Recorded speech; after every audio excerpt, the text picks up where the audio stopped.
बस निष्कर्ष निकल गया, पहेलिया आया, खेल खत्म। आप भी करके देखो। ये कोई सुना सुना है नुक्खा नहीं, ये धर्मेंद्र पंडित का आजमाया हुआ है, इसलिए बता रहा हूं। और ये उधार वाली बात नहीं बता रहा हूं किसी की। बाबा बैठे हैं साक्षी।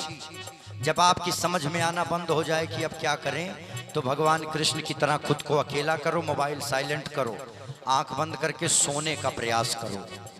थोड़ी देर बाद नींद आएगी, चाहे जैसे आएगी, और जब आप सो के उठेंगे तो निष्कर्ष आपके सामने रहेगा। यही भगवान कृष्ण से शिक्षा मिलती है। इसीलिए कि बाबा मेरी जिंदगी में तुम हो, किस बात की कमी है। मेरी जिंदगी में तुम हो, किस बात की कमी है। किसी और की मुझे अब परवाह ही नहीं है। किसी और की मुझे अब क्या चिंता भी नहीं। क्यों? थामा है तेरा दामन, थामा है तेरा दामन, सब माला माल हो रहा है। थामा है तेरा दामन, सब माला माल हो रहा है। करता नहीं मैं कुछ भी, मेरा काम हो रहा है। करता नहीं मैं कुछ भी, मेरा काम हो रहा है। तेरा नाम लेते लेते, सब तेरा नाम लेते लेते मेरा काम हो रहा।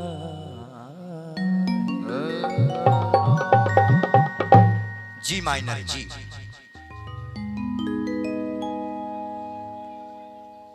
बड़ी दूर निकल गए हैं, बड़े दिल से माला जपे। जपो। आप जानते हैं कृपा कहां रुकी रहती है? एक ही रास्ता है साहब, खत्म हो जाएगा। आप करके देखो, नहीं तो मेरा नंबर निकालना यूट्यूब से कि क्या झूठ बात बता के जाते हो यार, है कि नहीं? जी माइनर। बोलिए मोर मुकुट बंसी वाले की जय हो। अच्छा चलिए, कृष्ण भगवान से तो ये सीख मिली कि जब कुछ ना समझ में आए तो शांत होके सब छोड़ दो। श्याम बाबा से क्या सीख मिलती है? अगर आप लोग श्याम भक्त हैं, कोई ऐसे सवाल कर बैठे कि श्याम बाबा से क्या सीख मिलती है दुनिया को,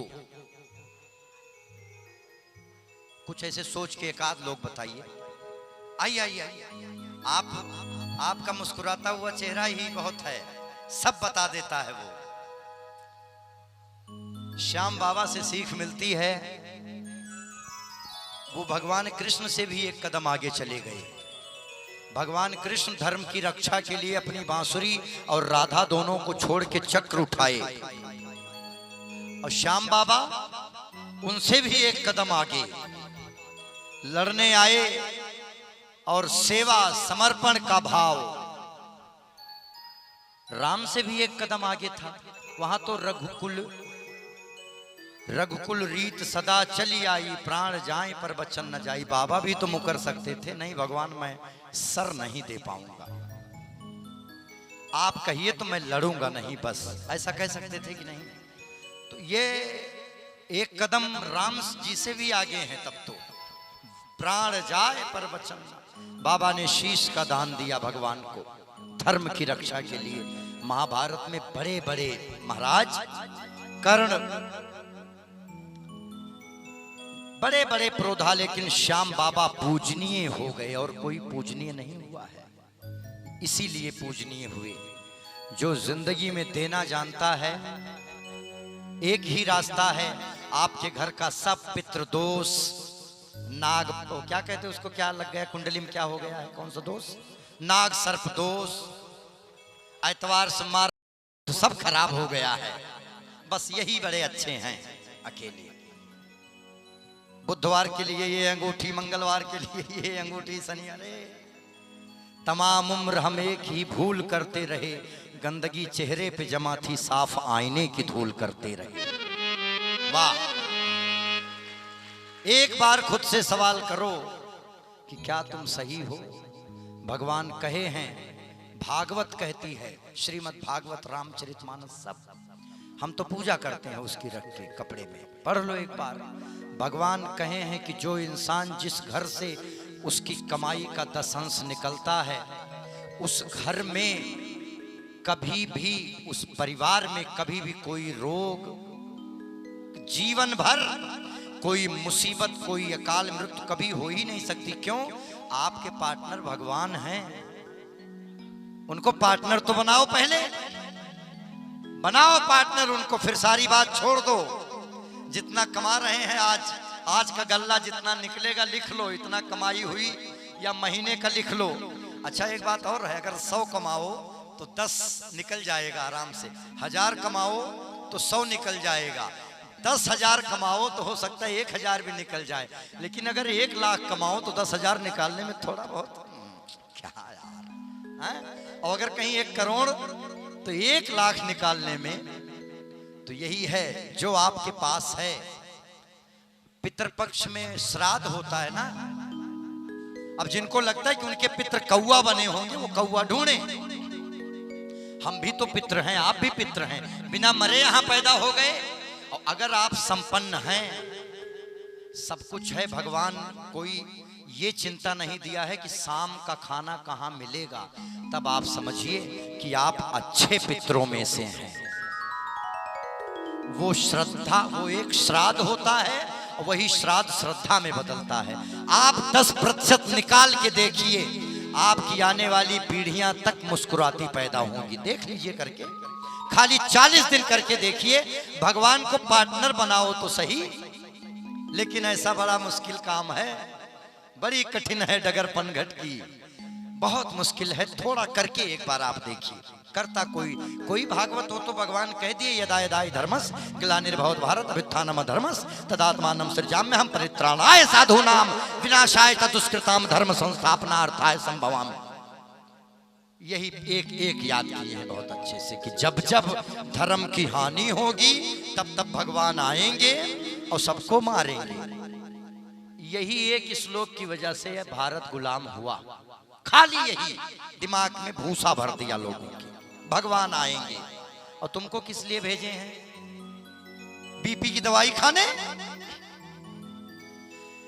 आप लोग याद करो, नाचो, कलाकार बड़े बड़े बुलाओ खूब, लेकिन ध्यान रहे आपके पास 2 ही रास्ते हैं अपनी आने वाली पीढ़ियों के लिए। या तो आप मिसाल बनिए और या तो चेतावनी बनिए। 5,000 सैनिकों को लेके महमूद गजनवी ने 1200 पंडितों की मौजूदगी में और 50,000 भक्तों की मौजूदगी में सोमनाथ मंदिर लूट के चला गया।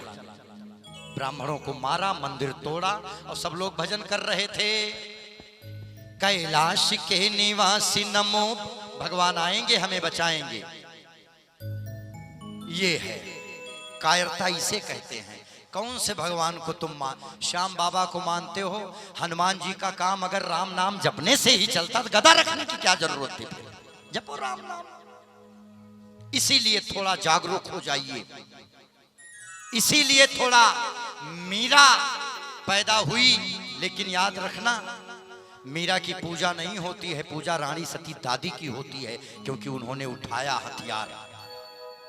सही बात। इसीलिए जागो थोड़ा सा। हमारे कोई भी देवी देवता बिना अपने अस्त्र शस्त्र के नहीं है, हम तो रोने के लिए पैदा हुए हैं। हारे का तू काहे हारे? क्यों हारे तुम? 2 हाथ हैं, 2 पैर हैं, 2 आंख हैं, और तुम रोए जा रहे हो। तुम्हारे मालिक का घर कोई लूटने को तैयार है। यही हाल हुआ था 1026। यही भारत का इतिहास है। 50,000 लोग हाथ जोड़ के, कोई त्र्यंबकम यजामहे सुगंधिम पुष्टिवर्धनम और बारुक में वंदनान्वित, कोई ओम नमः शिवाय, ओम नमः शिवाय, वहां वो लूट पाट के चला गया। इधर राजा का पता ना है, वन से वन बांट लिए। इसीलिए जटायु विभीषण से 1 कदम आगे की चीज है। जटायु को पता था कि रावण मार देगा, लेकिन महाराज ये भारत का गौरवशाली इतिहास है। यहाँ का पक्षी भी अपनी आंखों के सामने